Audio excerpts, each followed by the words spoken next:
So what I'm also working on with a group of people would be the enforcement part of it. Now, what I'm about to say is a little spooky. In fact, it's terrifying. But I've been asked to assist with a team of people who have the means, upon authorization, to basically take over all of these illegal black sites, corporate and military. But they can't do it without having actionable intelligence.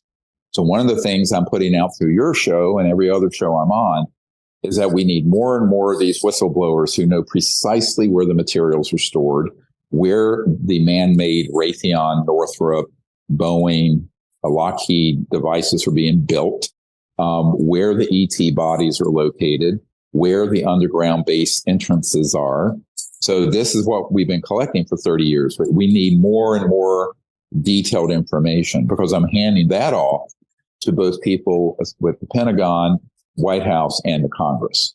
And ultimately, that data is going to be needed in order for them to get any of this under control if there isn't voluntary compliance. And as you point out, these people are so powerful, wealthy, and arrogant.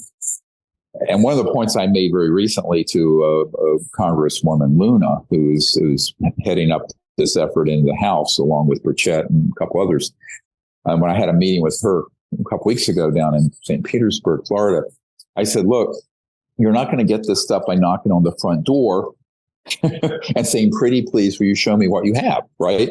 Because if anyone who saw these hearings, I was watching it at a distance. Because I already knew all the people who were going to be there, and had spoken to two of the three of them in depth. And I said, when it came out that they had gone to Eglin Air Force Base wanting to get to this area dealing with UFOs there, but they didn't go to the right place. They didn't go with law enforcement.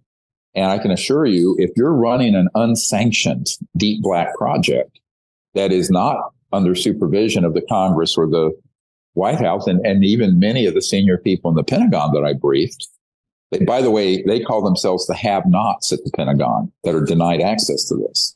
Wow. I mean, even no matter how high-ranking they are, right? We'll get into this in a minute. This is how we can prove the illegal and unconstitutional nature of these programs here and in Canada and UK and Australia and elsewhere. So what I said was, you have to go in there with first detailed information on where to go.